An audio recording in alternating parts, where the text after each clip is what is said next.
Bienvenidos al seminario número 1 de la materia Microbiología 1, denominado Introducción a la Bacteriología. Los objetivos de este seminario son, en primer lugar, reconocer las características estructurales, fisiológicas y metabólicas de las bacterias. Y más importante aún, poder relacionar estas características con la patogenia de las infecciones bacterianas. Para ello nos preguntamos, ¿qué son las bacterias?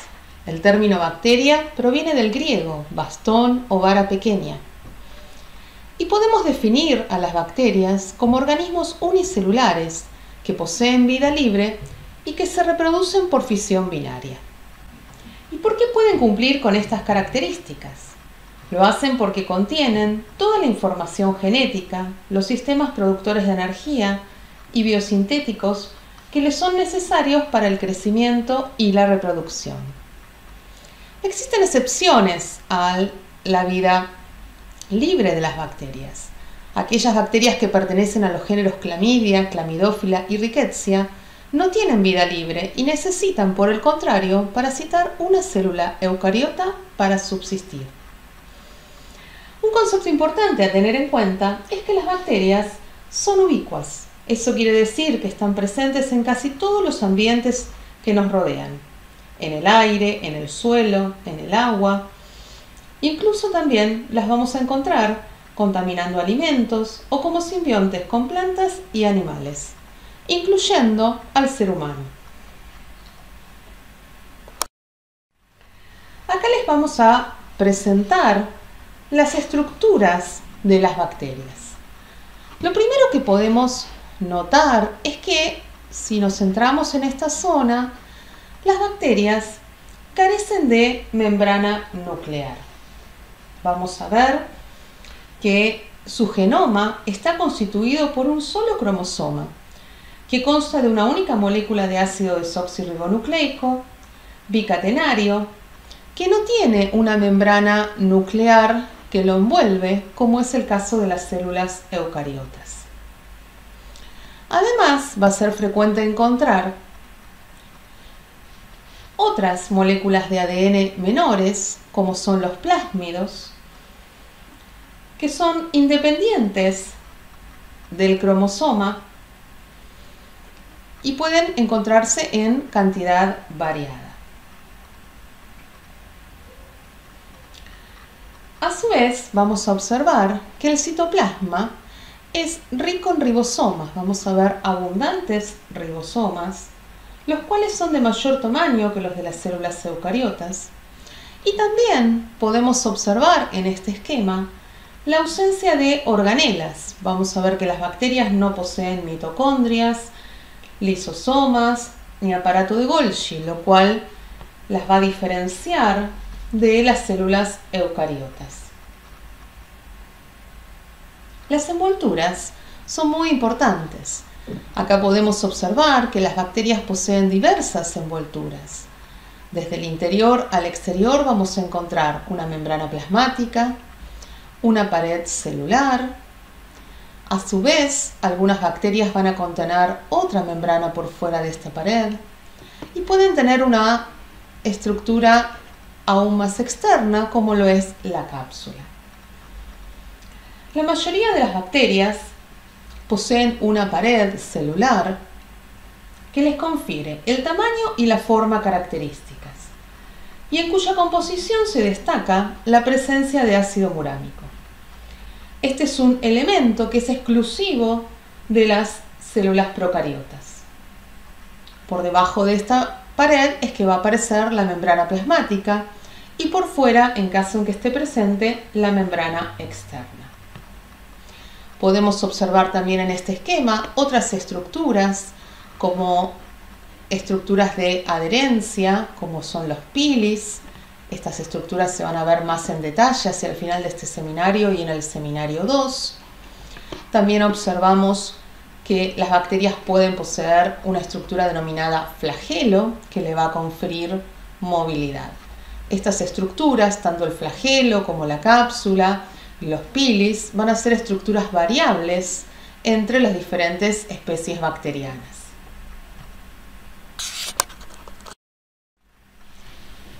En cuanto a la estructura y función del genoma bacteriano, como dijimos recién, las bacterias carecen de un núcleo verdadero. No poseen membrana nuclear. Presentan por lo general un único cromosoma en una región del citoplasma llamada región nuclear o nucleoide. El cromosoma bacteriano consiste entonces en una molécula de ADN, doble cadena, circular, de alto peso molecular, que puede contener, en el caso de una bacteria como Escherichia coli, cerca de 4 millones de pares de bases. Ahora bien, ¿cuáles serían las ventajas de no tener una membrana nuclear? La ausencia de membrana nuclear, básicamente, va a permitir simplificar la síntesis de proteínas.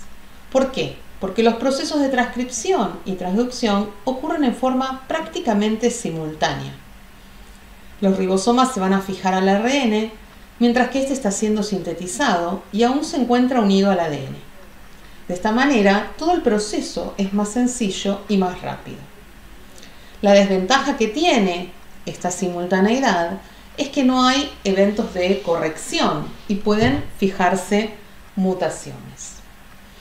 En cuanto al resto de los elementos o los componentes del genoma bacteriano, mencionamos en la diapositiva anterior a los plásmidos, los cuales son ADN extracromosomal, que constituyen unidades de replicación independientes del cromosoma.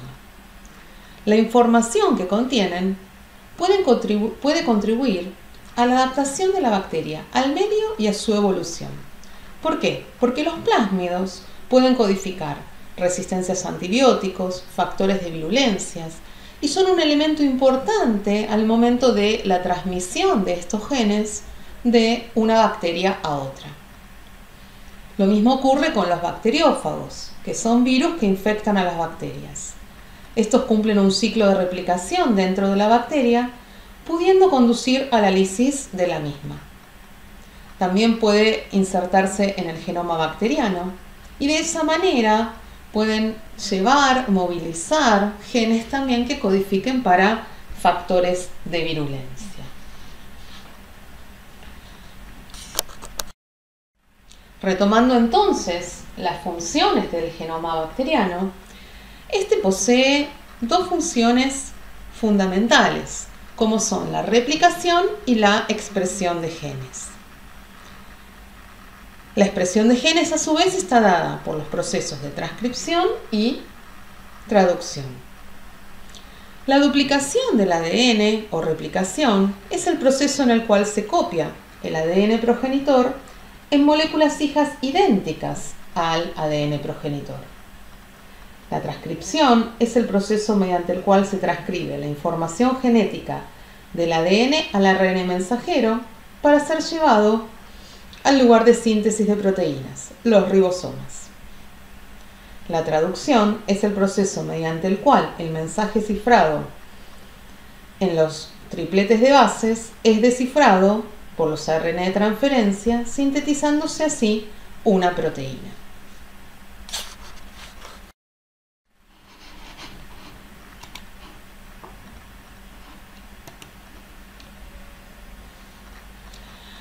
Retomando las características de las bacterias, nos preguntamos cuánto mide una bacteria. En esta foto podemos ver bacterias en comparación con leucocitos polimorfonucleares. Podemos verlas también en comparación con glóbulos rojos y ustedes pueden observar lo pequeñas que son en comparación con las células eucariotas. Las bacterias van a tener distintas morfologías que veremos a continuación. Y en cuanto a sus tamaños, podemos decir que las bacterias esféricas miden entre 0,2 y 2 micrones de diámetro y aquellas bacterias que son alargadas van a medir entre 0,2 a 2 micrones de ancho por 1 a 10 micrones de largo. En cuanto a la morfología de las bacterias, la microscopía óptica nos va a permitir reconocer bacterias de distintas formas. Tenemos bacterias esféricas, que llamamos cocos, cilíndricas o en forma de bastones, que llamamos bacilos. Y también vamos a observar bacterias espiraladas. Aquellos bacilos de corto tamaño se van a denominar cocobacilos, mientras que algunos que son cortos y curvos van a recibir el nombre de vibrios. Las bacterias espiraladas las vamos a llamar espirilos, de acuerdo a si son rígidas, y espiroquetas cuando son flexibles y ondulantes.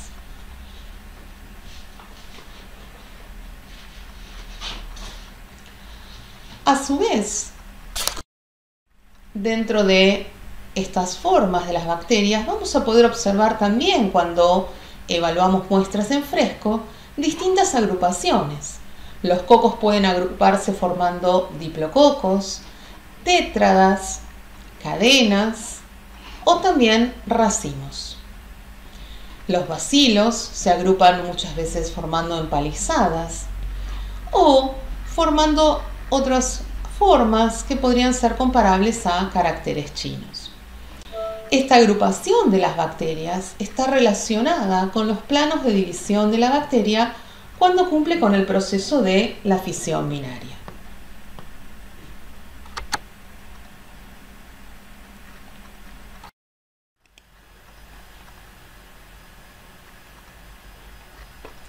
Comenzaremos ahora a describir en detalle las envolturas bacterianas. Las bacterias se dividen en dos grandes grupos.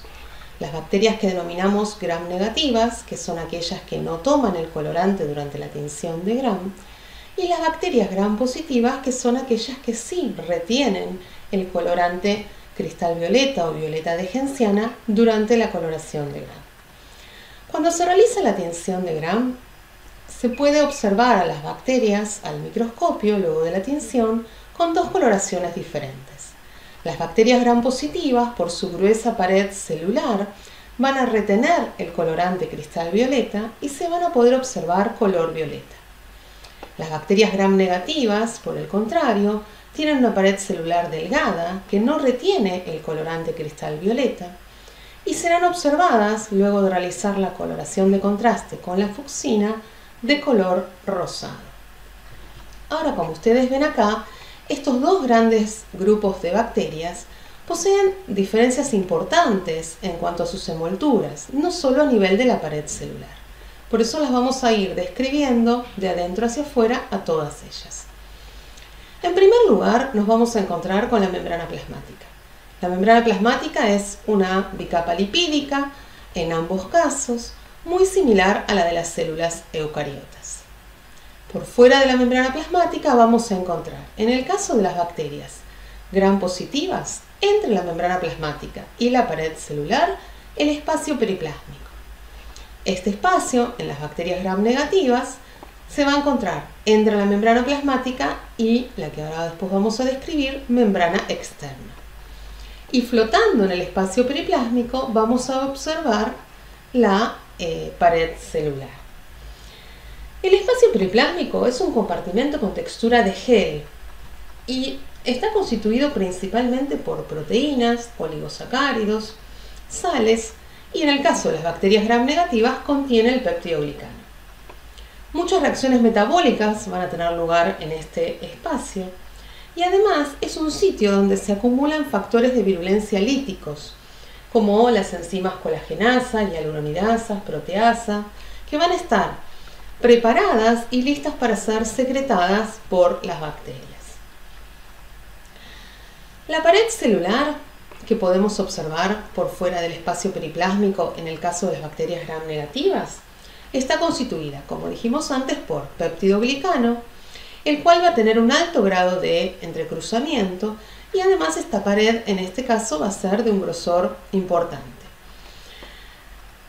En la pared observamos también ácidos teicoicos y cuando estos se encuentran entrelazados con lípidos también pueden formar ácidos lipoteicoicos.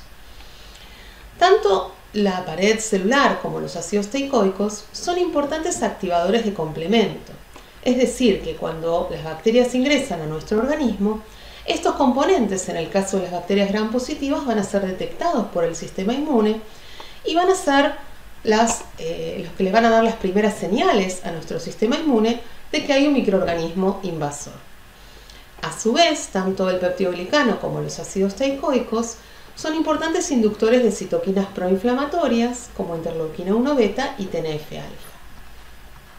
Los ácidos teicoicos, por su parte, son altamente inmunogénicos, con lo cual le van a dar el sello, digamos, inmunogénico, la individualidad inmunológica a estas bacterias.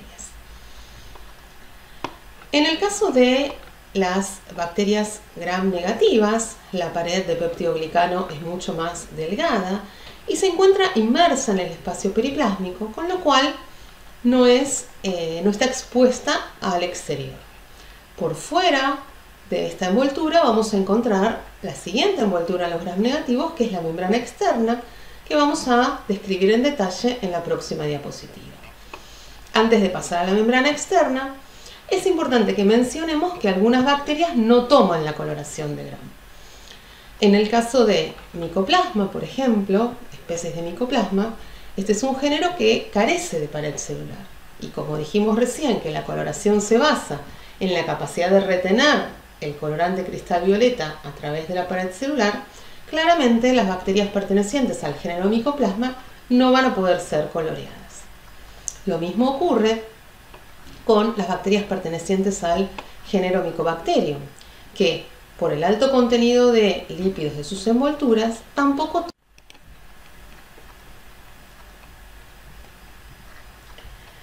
Dijimos entonces que en el caso de las bacterias gram negativas, por fuera del periplasma se encuentra una estructura propia de estas bacterias, que es la membrana externa.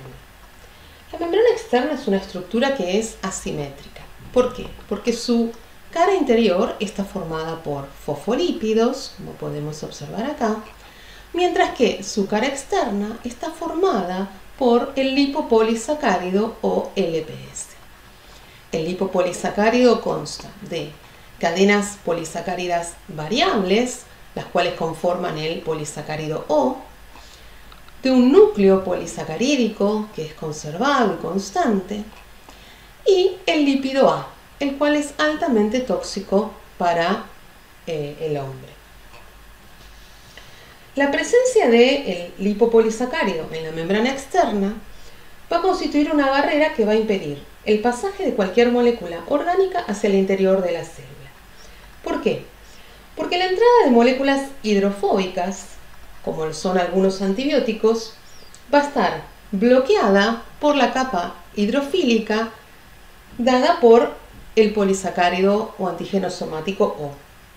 Mientras que la entrada de moléculas hidrofílicas, como azúcares simples y aminoácidos, y la salida de estas moléculas también del interior de la célula, va a estar bloqueada por la barrera hidrofóbica que generan la porción lipídica de la cara interna de la membrana externa. Entonces, esta membrana asimétrica va a cumplir con una función de barrera muy importante. Dentro de esta membrana también vamos a observar proteínas llamadas porinas. ¿Por qué? Porque estas proteínas, como ven ustedes, forman un poro que arma como un canal en la membrana, ¿sí? Son canales de gran tamaño que van a permitir la difusión pasiva de iones y moléculas hidrofílicas a través de la membrana. Estas porinas en algunas especies pueden tener otras funciones. Por ejemplo, las porinas de Neisseria actúan como invasinas, promoviendo la internalización de la bacteria mediante un mecanismo de reorganización de la actina. Es importante tener en cuenta la relación que estas porinas tienen con los mecanismos de resistencia antibiótica. ¿Por qué? Porque cambios en la conformación de las porinas pueden llevar al cierre del canal e impedir la difusión de ciertos antibióticos y son la base de algunos mecanismos de resistencia.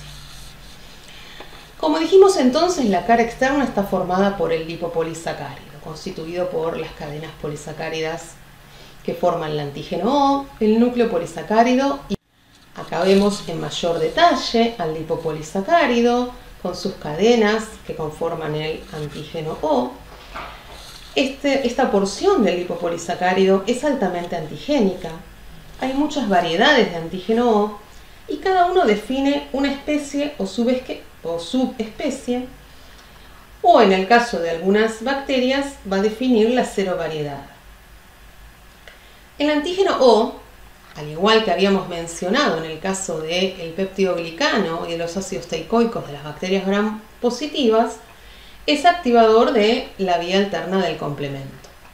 Es decir, que en el caso de las bacterias gram negativas, la señal de alarma para el complemento va a estar dada por el antígeno O del lipopolisacárido de la membrana externa.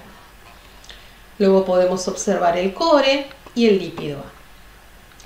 Algunas bacterias gram negativas no tienen lipopolisacárido, sino que tienen estructuras más pequeñas en su membrana externa, como son los lipooligosacáridos o LOS. Estos contienen un core polisacarídico y el lípido A, es decir, que son tóxicos para el ser humano, pero carecen del antígeno O. Es decir, que no van a poder disparar tan eficientemente la vía alterna del complemento, o al menos no lo van a hacer a través de este antígeno. Tampoco van a poder ser serotipificadas porque no contienen el antígeno que se utiliza para la serotipificación. Como ejemplos de especies de importancia médica, que vamos a tener que ir, nombres con los cuales tenemos que ir familiarizándonos y empezando a reconocer, bacterias que poseen lipopolisacárido son Escherichia coli, especies de Salmonella, especies de Shigella y especies de Brucella, entre otras. Bacterias que poseen lipooligosacáridos son especies de Neisseria y especies de Haemophilus, entre otras.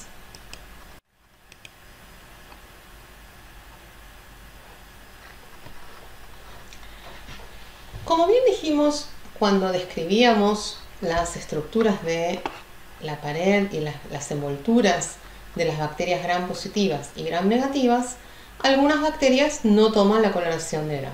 Y mencionamos entonces a Mycoplasma y a Mycobacterium.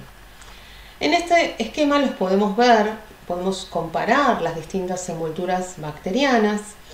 Vemos las que ya describimos de los gram positivos con la membrana plasmática formada por fosfolípidos, la pared celular de péptido glicano.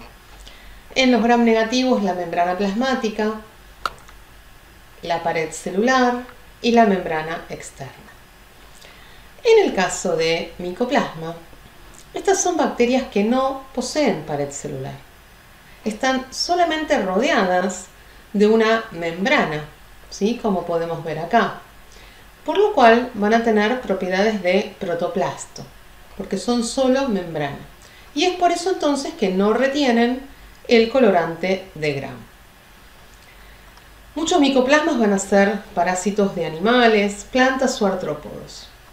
Tienen que vivir en un ambiente que sea isotónico o favorable osmóticamente, dada la ausencia de pared celular, cuya función principal es la de darle forma y rigidez a las bacterias.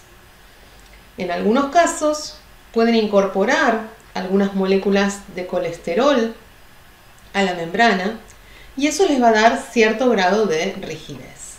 Y también van a estar presentes algunas lipoproteínas y lipoglicanos.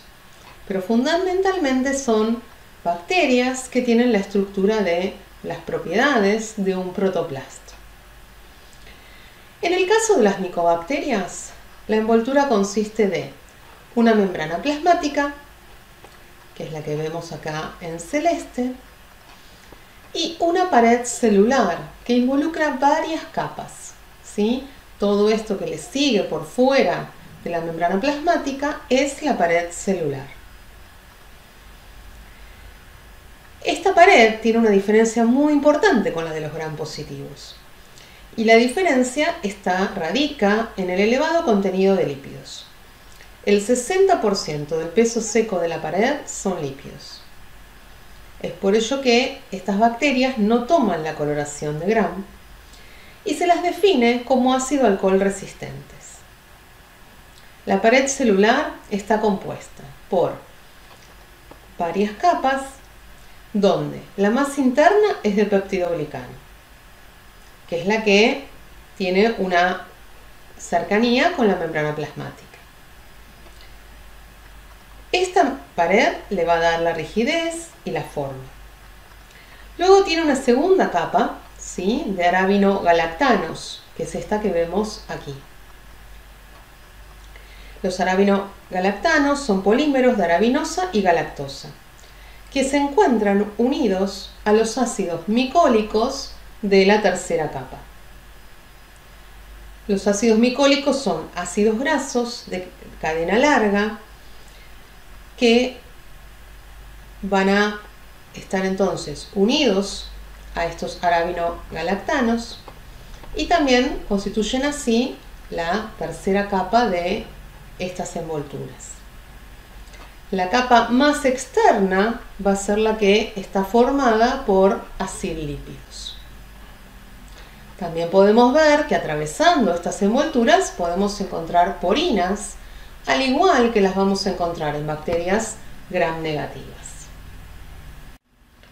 Otras estructuras bacterianas, además de las envolturas, que van a ser importantes en la patogenia y en la evasión del sistema inmune por parte de las bacterias, son la cápsula, ¿sí?, que se encuentra por fuera de la membrana externa en las bacterias gram negativas, que es lo que está ejemplificado en este esquema, o por fuera de la pared en las bacterias gram positivas. La cápsula va a participar en la adherencia, como veremos en el seminario 2, y también en la evasión de la respuesta inmune, lo cual se va a discutir en el seminario 4. Algunos ejemplos de bacterias capsuladas de importancia clínica lo constituyen Staphylococcus aureus, Neisseria meningitidis, Haemophilus influenzae tipo B, Streptococcus pneumoniae, entre otros. Como ejemplos de bacterias no capsuladas podemos mencionar Neisseria gonorrhoeae, Shigella, Haemophilus influenzae, entre otros. Otras estructuras que participan en la adherencia son las fimbrias y los pilisexuales. Las fimbrias van a participar en la adherencia entre bacterias y en la adherencia de la bacteria al huésped.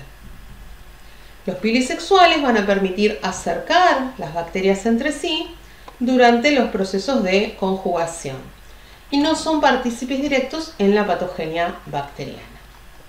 Estas estructuras bacterianas las vamos a ir desarrollando en detalle en los próximos seminarios. Otra estructura importante son los flagelos. Si recuerdan, en el primer esquema que mostramos acerca de la estructura de las bacterias, se observaba un flagelo.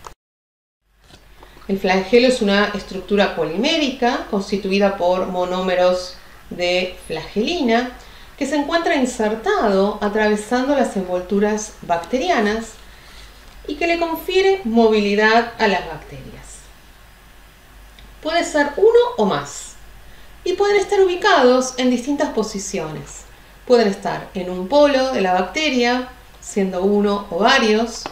Pueden estar en ambos polos, siendo por ejemplo uno a cada lado.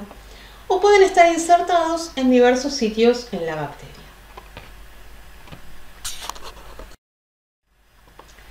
A su vez hay otras estructuras llamadas endoflagelos, que son estructuras similares a los flagelos. La diferencia es que se encuentran adosadas a la pared de peptidoglicano, es decir, que son intracelulares.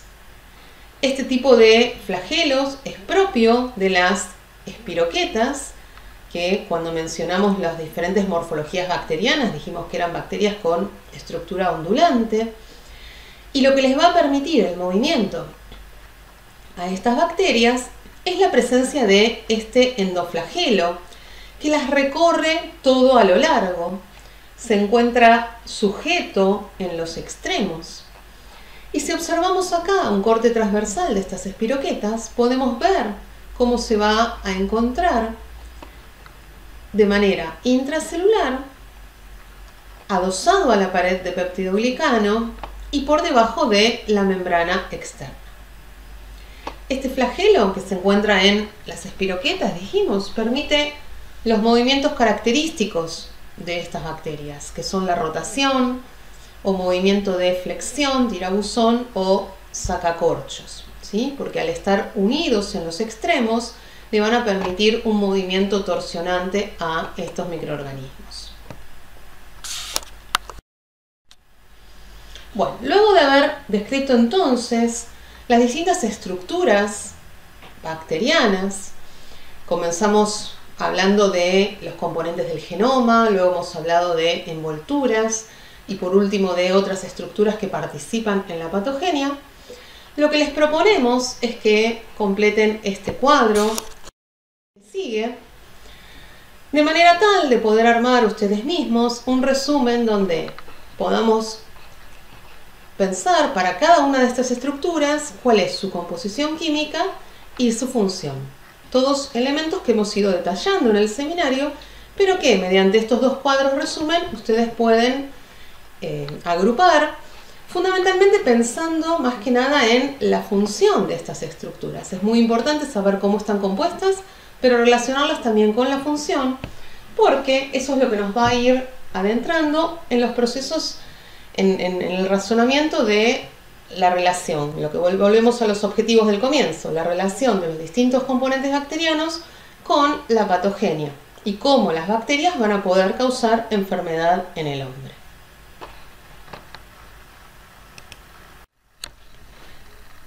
En esta segunda parte del seminario vamos a hablar fundamentalmente sobre fisiología bacteriana, relacionando los procesos fisiológicos con la patogenia de las infecciones bacterianas.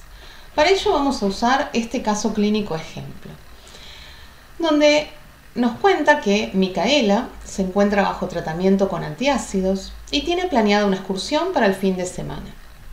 El sábado preparó una tortilla de papas utilizando huevos, que lamentablemente estaban contaminados en su cáscara con salmonela entérica. Al romperlos para batirlos, se produce una inoculación de dichos microorganismos en el alimento. Como la cocción no fue lo suficientemente prolongada como para inactivar a las bacterias patógenas, estas se encuentran en la parte más interna de la tortilla. El alimento se enfría a temperatura ambiente mientras Micaela se prepara para la excursión. A la hora del almuerzo, Micaela y su amiga Catalina comen la tortilla. Al atardecer se suma al grupo Juan, quien come los restos del alimento que permanecieron a temperatura ambiente durante toda la tarde. El domingo a la noche, Micaela y Juan comienzan con diarrea y dolor abdominal.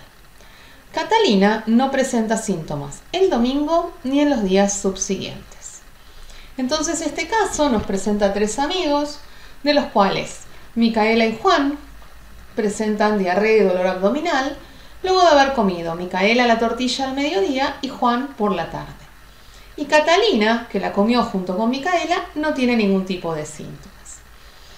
Lo primero que nos preguntan en este caso es si creemos que los síntomas de Micaela y Juan podrían estar relacionados con la ingesta del alimento contaminado.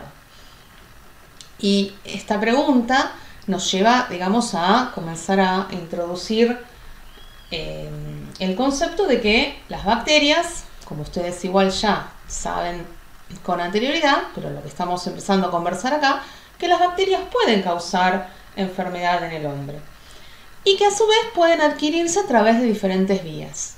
En este caso, la vía de adquisición sería la vía oral.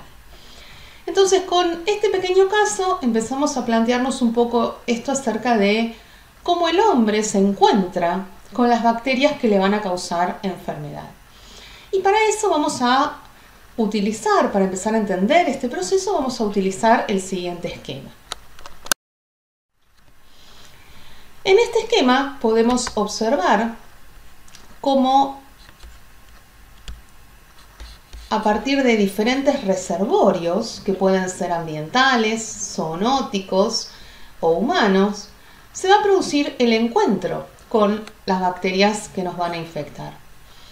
A partir de este encuentro va a haber una entrada. Esta entrada puede ser por múltiples vías. Si bien en nuestro ejemplo la ruta de entrada es la ruta oral, puede haber otras puertas de entrada. Cualquier mucosa puede servir como puerta de entrada.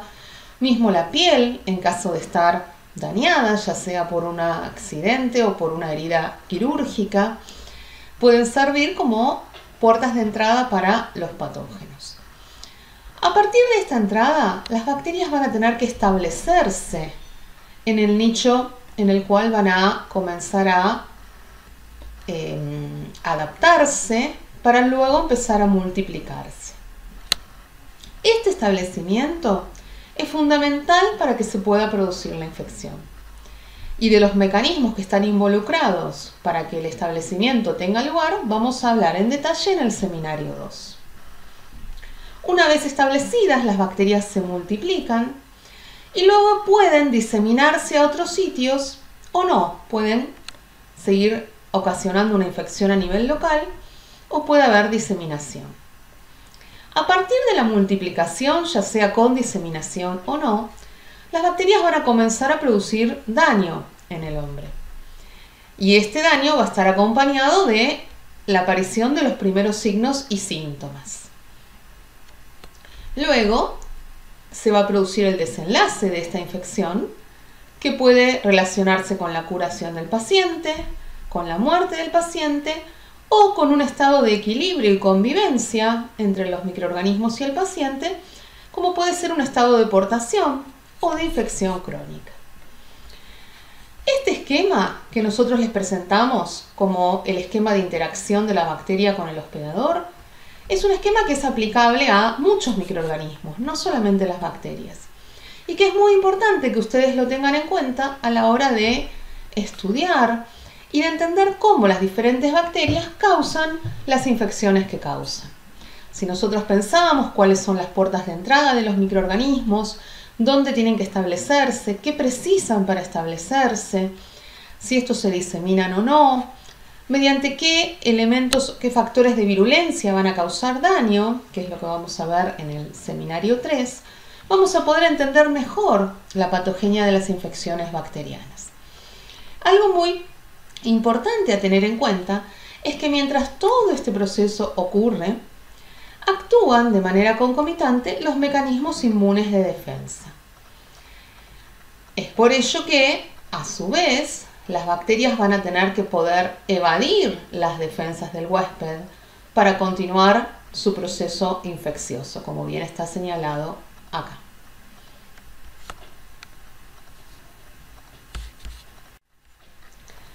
Retomando entonces nuestro caso, y luego de haber introducido este esquema de razonamiento de la interacción huésped-bacteria, la segunda pregunta que nos hacen es si el número de microorganismos presentes en la tortilla luego de la cocción era el mismo que el presente cuando Juan la comió por la noche.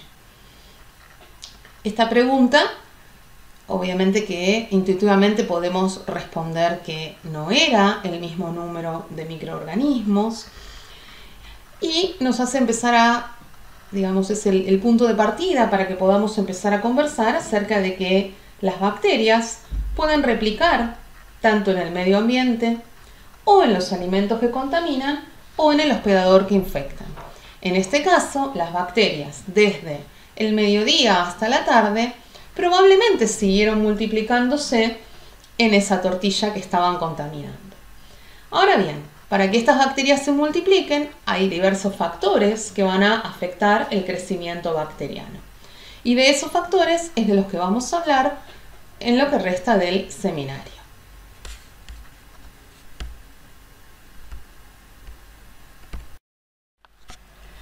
En la primera diapositiva, cuando definimos a las bacterias, las definimos como microorganismos que se dividen por fisión binaria.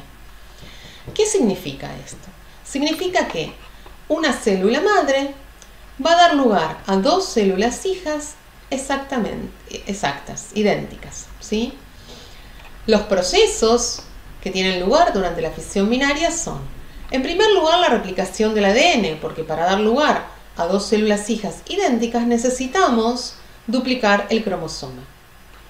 Luego la bacteria va a comenzar a elongarse, se forma un septo que va a dividir a las bacterias y finalmente se separan las dos células hijas.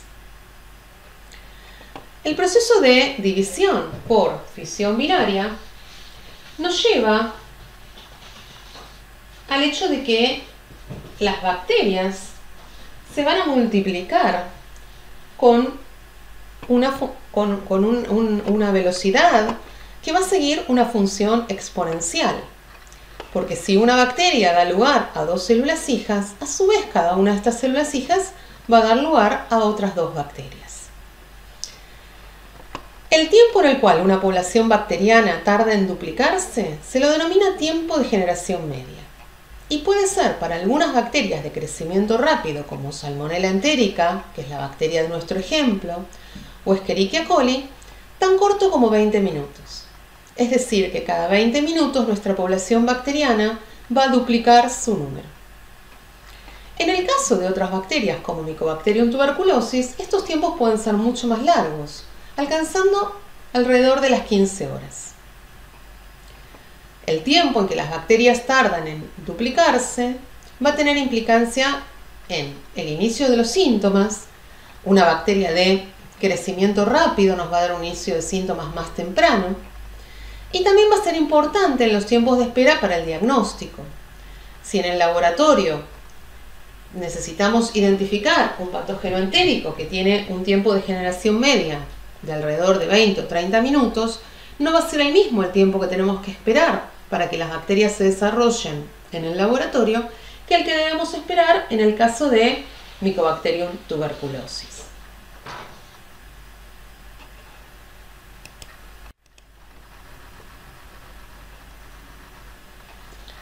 En esta gráfica podemos observar una curva representativa del crecimiento de Salmonella, que tiene un tiempo medio de generación de 20 minutos, a lo largo del tiempo. Podemos ver cómo el crecimiento bacteriano sigue una curva que es compatible con una función exponencial. Podemos ver acá que a los 20 minutos, si arrancamos de un organismo, vamos a tener a los 20 minutos 2, a los 40 minutos 4, a la hora vamos a tener 8 y así sucesivamente hasta alcanzar a las 6 o 7 horas 2 millones de microorganismos. Este crecimiento puede darse en cualquier lugar donde la bacteria encuentre los nutrientes apropiados, el medio ambiente, el hospedador o, en nuestro ejemplo, esta tortilla que está contaminando. Es decir, que si la tortilla tenía un determinado número de bacterias contaminantes, cuando dejamos la tortilla a temperatura ambiente toda la tarde, claramente esas bacterias aumentaron en número. ¿Y por qué es importante el número de bacterias que ingresan al individuo? Es importante porque hay un número mínimo de bacterias que es necesario para producir una infección. Y eso es lo que denominamos dosis infectante. Para las diferentes especies bacterianas, las dosis infectantes son distintas. En el caso de Salmonella, se requiere una dosis infectante grande de entre 10 y 100 millones de organismos. Otras bacterias tienen una dosis infectante mucho más baja, como es el caso de Shigella, que es de 100 organismos. Y ahora, después vamos a discutir por qué van variando en una escala tan importante las dosis infectantes de los microorganismos.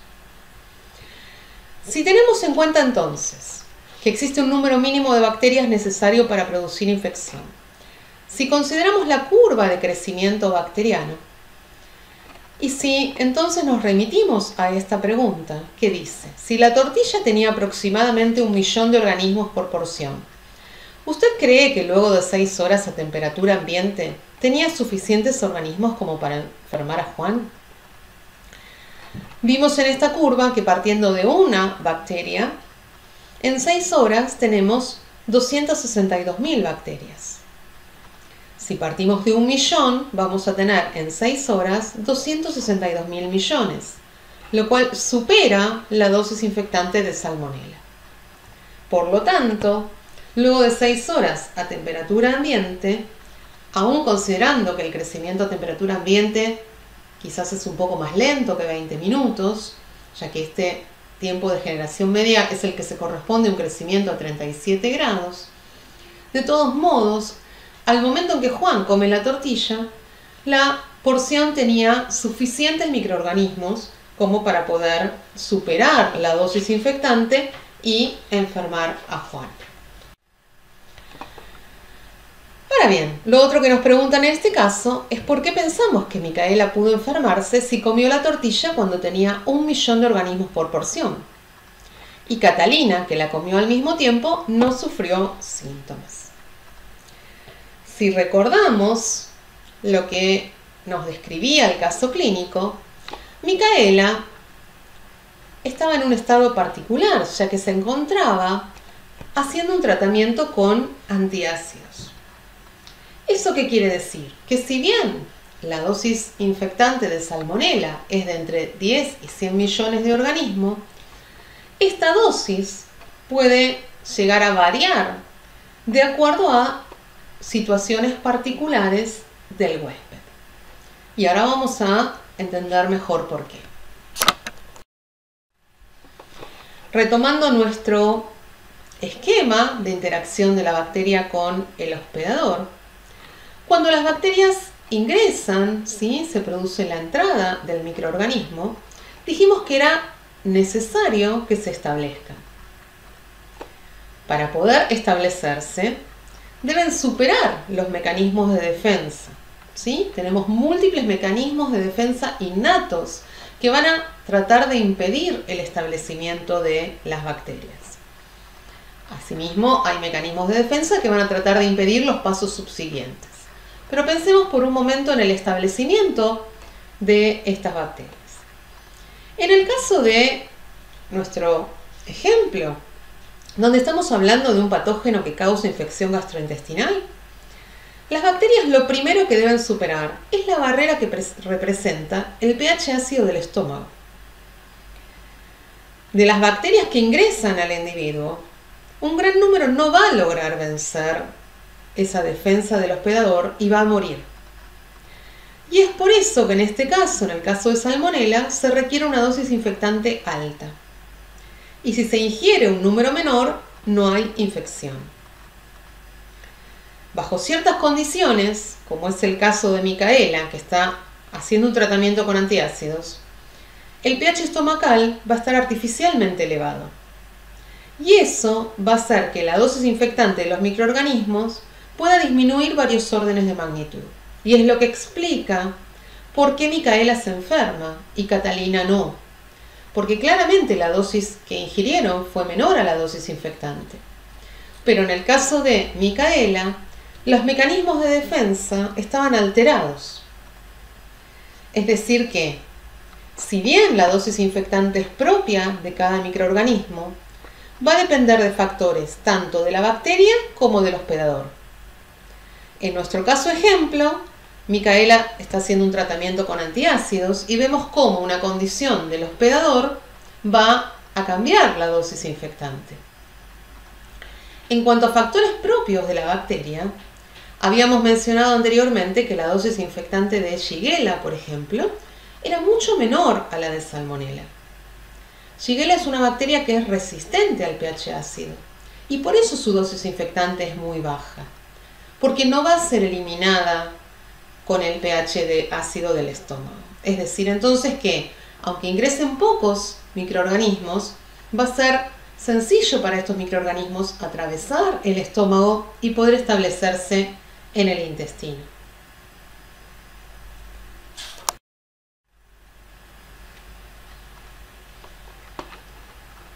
Continuando entonces con nuestro esquema, una vez que las bacterias se establecen, deben multiplicarse para causar infección.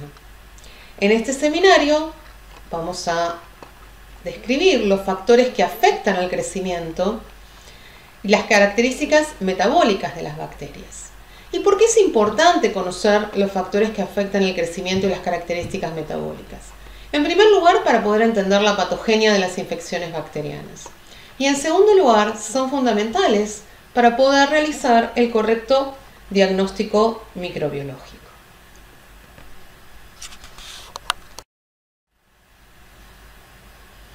Como ya mencionamos, las bacterias se dividen por fisión binaria. El crecimiento entonces de una población bacteriana, que puede encontrarse en el ambiente, en un alimento, en el individuo que infecta o en un caldo de cultivo en el laboratorio, va a comprender diferentes fases. Existe una primera fase que es la fase de latencia, en la cual las bacterias van a tener que adaptarse al medio en que se encuentran. ¿Qué quiere decir? Que dependiendo de la puerta de entrada y cuál sea el nicho de establecimiento de las bacterias, se va a encontrar con diferentes nutrientes y va a tener que poder tomarse un tiempo para censar esa disponibilidad de nutrientes y poder sintetizar las enzimas apropiadas para poder degradar esos nutrientes y poder utilizarlos como fuente de alimento. En esta etapa, que es una etapa de adaptación al medio, muchas bacterias mueren porque no logran adaptarse. Esta fase de latencia, la duración de esta fase de latencia, va a depender de, entonces, la actividad metabólica de las bacterias que vayan sobreviviendo. Si volvemos a nuestro ejemplo, cuando Salmonella ingresa al individuo, dijimos que lo primero que tiene que resistir es el pH ácido del estómago. Cuando llega al intestino, tiene que adaptarse a los nutrientes que encuentra en ese medio. En esa fase, las bacterias tienen que poder crecer, sintetizar los constituyentes vitales que requieren para hacer uso de los elementos del medio, almacenar nutrientes y así empezar a prepararse para la fisión binaria. Cuando la población entra en un estado activo de crecimiento, comienza entonces, y empieza a dividirse, comienza entonces la fase logarítmica o exponencial. En esta etapa las bacterias se van a duplicar por fisión binaria a una velocidad que, como dijimos, depende de la especie y también de las condiciones del ambiente. Durante la infección en el hombre, los síntomas van a aparecer generalmente en esta etapa. ¿Por qué? Porque es la etapa donde las bacterias van a alcanzar un número considerable y van a comenzar a producir las toxinas y los factores de patogenicidad implicados en el daño al hospedador. Las bacterias no producen una gran cantidad de factores de virulencia cuando se encuentran en baja cantidad. ¿Por qué? Porque sería un gasto metabólico y energético muy importante y poco efectivo. Las bacterias primero se multiplican, logran una densidad bacteriana considerable y cuando el número de bacterias es un número importante, comienzan a producir sus factores de patogenicidad de manera tal que estos sean efectivos en generarle daño al huésped. De nada sirve que una bacteria comience a producir toxinas en lugar de multiplicarse, porque las toxinas producidas por una única bacteria no van a causar suficiente daño en el hospedador. Luego de cierto tiempo, que lo podemos medir en horas cuando estamos creciendo bacterias en el laboratorio, las condiciones del medio van a cambiar, ¿sí? El pH se va a modificar, la concentración de los nutrientes va a disminuir. También producto de la multiplicación bacteriana, comienzan a secretarse metabolitos que pueden ser nocivos para la bacteria. Y el ritmo de crecimiento va a disminuir, de manera tal que la tasa de crecimiento se va a igualar a la tasa de muerte. Y esto es lo que se denomina fase estacionaria. Durante una infección, los nutrientes no se agotan, como ocurre en un tubo de ensayo en el laboratorio. Sin embargo, habíamos dicho antes que la respuesta inmune del hospedador empieza a ser más efectiva, así como también el tratamiento con antibióticos. ¿Por qué? Una vez que las bacterias entraron en la fase logarítmica o exponencial, dijimos que comenzaba con esta multiplicación el daño en el huésped. Y este daño va a estar asociado a la aparición de síntomas. Durante la fase estacionaria, que solamente observamos en el laboratorio, los nutrientes del tubo donde están creciendo las bacterias se agotan. En el hombre los nutrientes no se agotan, pero comienzan a ser efectivos la respuesta inmune y el tratamiento. Entonces es así que luego de esta fase, las bacterias van a empezar a entrar en una fase de declinación, donde la tasa de muerte va a ser mayor a la tasa de crecimiento. Y eso es lo que podemos homologar en el hospedador con la etapa del desenlace o la cura.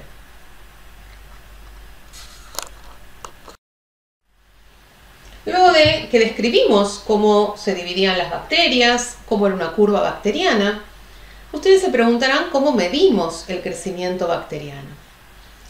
En el laboratorio, si crecemos bacterias en un tubo, vamos a poder ver el crecimiento bacteriano como turbidez en ese caldo.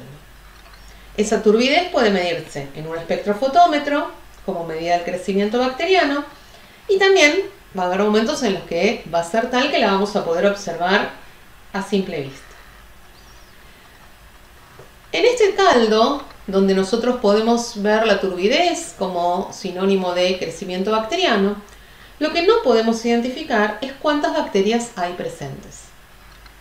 Si deseamos cuantificar la cantidad de bacterias presentes, lo que tenemos que hacer es tomar una alícuota de este caldo, sembrarlo en un medio sólido como el que vemos acá en esta placa de Petri, lo cual nos va a permitir determinar las unidades formadoras de colonia. ¿Cómo llegamos a esto? Cuando nosotros tomamos una alícuota de este caldo y la distribuimos en este medio sólido, vamos a depositar sobre esta placa bacterias que no van a ser visibles a simple vista. Esas bacterias se van a multiplicar si colocamos esta plaquita a 37 grados durante toda la noche, y cada una de esas bacterias va a ir dando lugar a primero 2 células hijas, luego estas se van a duplicar formando ya 4 bacterias, y así sucesivamente con la misma curva que describimos anteriormente. La diferencia entre esta placa de medio sólido y este caldo es que en este medio las bacterias no pueden desplazarse. Por lo tanto, cada una de las células hijas va a continuar creciendo en proximidad a la célula madre que le dio origen. De esa manera, luego de 16 a 20 horas en cultivo para una bacteria de crecimiento rápido, vamos a poder observar la formación de una colonia. Cada una de estas colonias proviene de un microorganismo de una bacteria sembrada originalmente en esta placa. Es por eso que cuando las contamos podemos saber cuántas bacterias había en esa alícuota de muestra que sembramos en la placa, porque cada bacteria dio origen a una colonia. Y es por eso que tomamos como unidad de medida cuando cuantificamos bacterias a las colonias, las cuales las llamamos unidades formadoras de colonias, porque es una célula madre que dio origen a una colonia.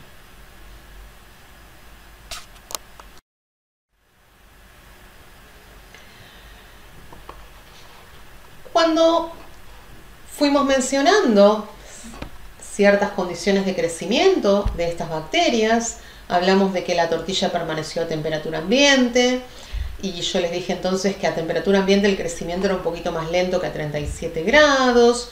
Ya fuimos introduciendo la idea de que hay varios factores que van a afectar el crecimiento bacteriano. Contamos con factores físicos y factores químicos. Dentro de los factores físicos, tenemos que tener en cuenta una cierta cantidad de factores que van a incluir la temperatura, el pH y la presión osmótica. Como podemos ver en esta gráfica, diferentes grupos de bacterias crecen a diferentes temperaturas.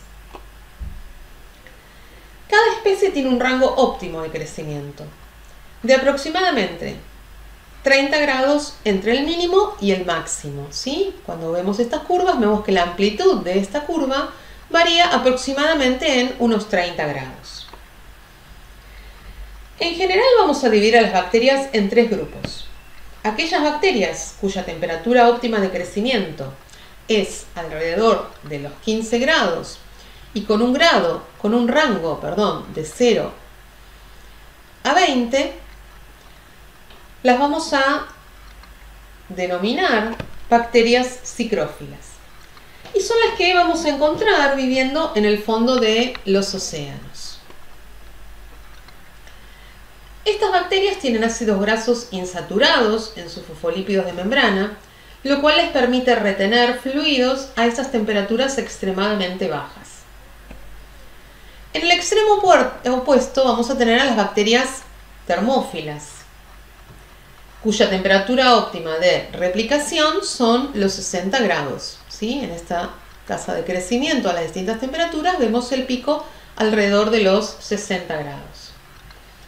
Estas bacterias son muchas veces contaminantes de productos lácteos porque van a sobrevivir por esta capacidad que tienen de multiplicarse a altas temperaturas, van a sobrevivir los procesos de pasteurización. Sin embargo, hay que tener en cuenta que no representan una gran amenaza para el hombre porque no crecen adecuadamente a la temperatura corporal. Es decir, que si las ingerimos en algún alimento contaminado, no van a poder multiplicarse. La mayoría de las especies bacterianas caracterizadas no crecen en estos dos extremos, sino que crecen en un rango de 20 a 45 grados centígrados y se denominan mesófilas. Estas bacterias son las que van a incluir a los patógenos humanos, que a su vez crecen en un rango más acotado entre los 35 y los 42 grados centígrados. Para las bacterias que contaminan alimentos, la temperatura de almacenamiento entonces de esos alimentos es muy importante. Podemos preguntarnos qué hubiese ocurrido si la tortilla se hubiera almacenado refrigerada. En ese caso, Juan tampoco se hubiera enfermado, porque hubiera ingerido la misma cantidad de microorganismos que ingirió Catalina. Y la única que se hubiera enfermado hubiera sido Micaela, que estaba bajo tratamiento con antiácidos. También hay que tener en cuenta que algunas bacterias que contaminan alimentos presentan una situación diferente. Nos preguntamos acá qué ocurre con aquellas bacterias que contaminan alimentos y son productoras de toxinas. Este es el caso, por ejemplo, de las contaminaciones con Staphylococcus aureus, que tiene un crecimiento muy escaso, a 4 grados, cuando el alimento está refrigerado, pero que a pesar de no multiplicarse, continúa produciendo sus toxinas. Entonces, esas toxinas son las que van a ser responsables de la intoxicación cuando ingerimos esos alimentos. Es decir que para bacterias productoras de toxinas, aunque el alimento se conserve a la temperatura apropiada, aún así podemos intoxicarnos. El segundo factor físico que tenemos que tener en cuenta es el pH. Acá nos dice que el pH óptimo de crecimiento de las bacterias es entre 6,5 y 7,5. ¿Por qué? Porque el citoplasma de las bacterias tiene un pH cercano a 7. Es decir, que la mayoría de las especies van a crecer bien a pH neutro. La sangre humana y los tejidos, con un pH de alrededor de 7,2, 7,4, como se darán cuenta, proveen un ambiente favorable para la multiplicación bacteriana. La mayoría de las bacterias no toleran los pHs ácidos, y es por eso que, como dijimos anteriormente, el pH estomacal constituye una barrera importante para la entrada de los microorganismos por esa vía. En nuestro ejemplo, Salmonella enterica es sensible al pH ácido y por eso se requiere una dosis desinfectante alta. En el caso de Micaela, que estaba bajo tratamiento con antiácidos, la dosis infectante fue menor. Hay otras bacterias, como mencionamos antes, el caso de Shigella, también es el caso de Vibrio cholera, que pueden tolerar pHs ácidos hasta 2 y alcalinos hasta 9,5. En ese caso, las dosis infectantes van a ser mucho más bajas en comparación con las que estábamos mencionando de nuestro caso ejemplo de Salmonella. Otros patógenos como el Helicobacter pylori, que no pueden resistir el pH ácido del estómago, para mantener el pH a su alrededor de una manera tolerable, lo que hacen es producir una ureasa que descompone la urea en dióxido de carbono y amonio, y el amonio neutraliza el pH estomacal en el microambiente donde el Helicobacter pylori está multiplicando. El tercer factor a tener en cuenta es la presión osmótica. Como ustedes podrán imaginar, los microorganismos requieren agua para crecer y están constituidos en un 80-90% de agua. La presión osmótica elevada va a eliminar el agua de una célula, lo cual puede causar que el citoplasma se deshidrate y la membrana citoplasmática se encoja y se separe de la pared celular, un proceso que se llama plasmólisis. Es por eso que el agregado de sales se suele utilizar como método de conservación de alimentos. Sin embargo, algunas bacterias como Staphylococcus aureus contaminan frecuentemente a alimentos salados. ¿Por qué lo hacen? Lo hacen porque son bacterias que son osmotolerantes, es decir, que Staphylococcus aureus tiene la capacidad de vivir en presencia de concentraciones elevadas de sal y de esta manera puede contaminar estos alimentos. Tengamos en cuenta que Staphylococcus aureus es una bacteria que coloniza la piel, que suele ser un microambiente seco y salado.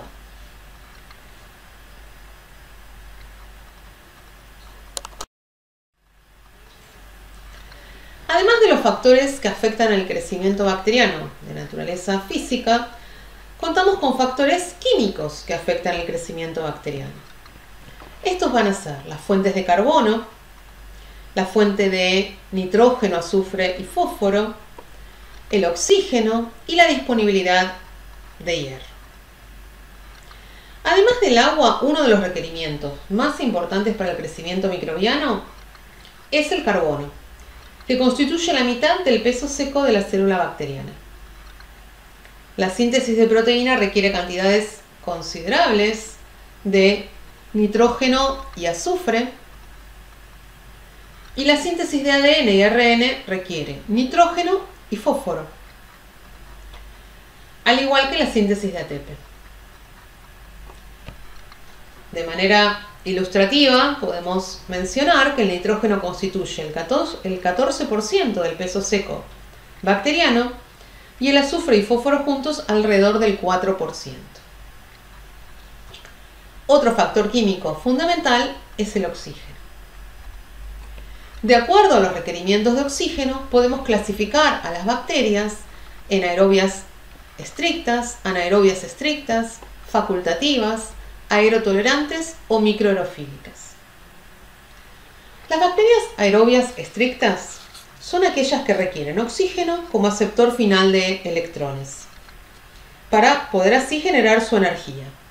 Como ejemplo tenemos Mycobacterium tuberculosis, Pseudomonas aeruginosa. Es decir, que estas bacterias, como realizan respiración aerobia, necesitan oxígeno para poder multiplicarse.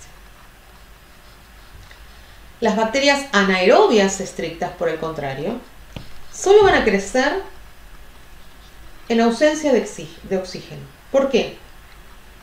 Porque si utilizan el oxígeno, mueren debido a la acumulación de las especies tóxicas derivadas del oxígeno.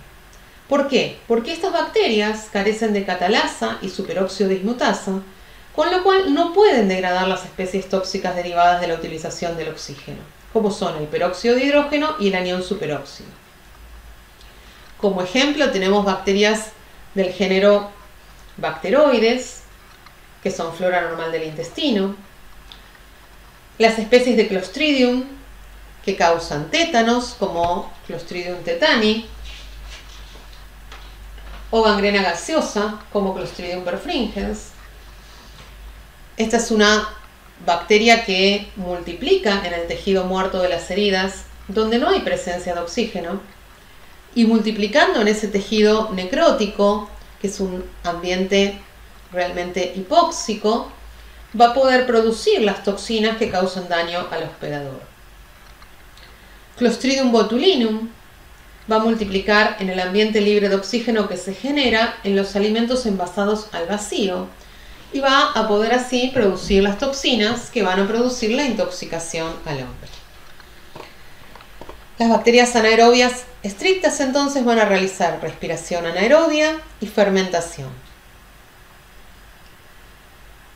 Existen bacterias que son facultativas. ¿Por qué? Porque pueden crecer tanto en presencia como en ausencia de oxígeno.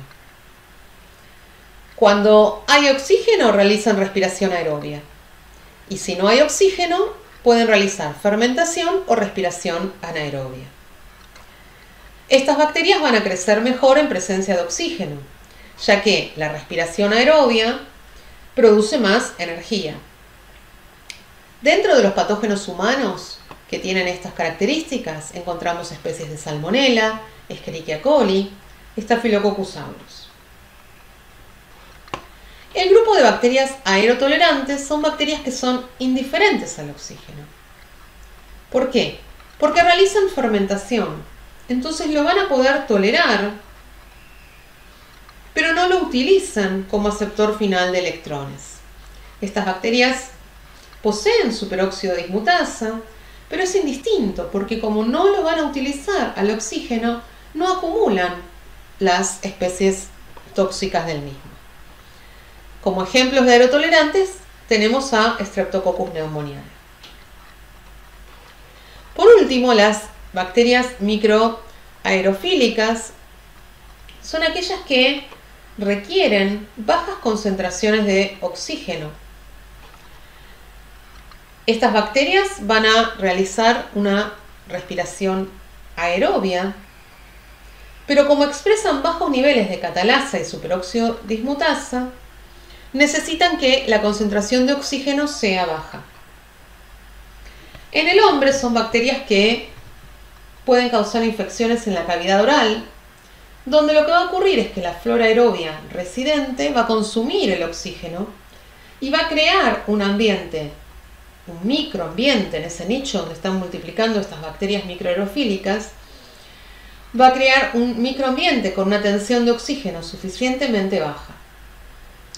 En el tracto gastrointestinal también las condiciones son de microaerofilia, es por eso que pueden multiplicarse Helicobacter pylori, especies de Campylobacter, entre otras. Por último, algunas bacterias llamadas cátmicas requieren una atmósfera con baja tensión de oxígeno y rica en dióxido de carbono, y ese es el caso de bacterias como Neisseria.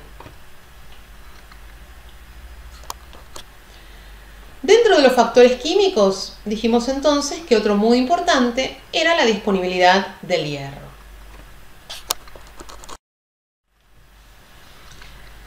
El hierro es esencial, tanto para el huésped como para las bacterias, y va a ser una molécula que es clave en la interacción entre ambos. ¿Por qué? Porque en el huésped el hierro es esencial, pero a su vez es tóxico, es decir, que debe estar asociado a proteínas. Las proteínas en el huésped que unen al hierro, como las transferrinas, limitan la disponibilidad de este hierro libre. Frente a la inflamación, aumenta el secuestro de hierro justamente para disminuir la multiplicación bacteriana. Visto desde el lado de la bacteria, el hierro es esencial para la respiración y para la síntesis de ADN. Pero como el hierro en el huésped no está libre, las bacterias desarrollaron mecanismos de captación de hierro, tanto si lo llegan a encontrar libre como asociado a macromoléculas. Tienen transportadores asociados a la membrana y sideróforos que les van a permitir captar el hierro. Ahora bien, dentro de este equilibrio, si nosotros nos encontramos en condiciones donde el huésped tiene sus proteínas transportadoras de hierro saturadas, va a haber disponibilidad de hierro libre y eso va a favorecer la infección.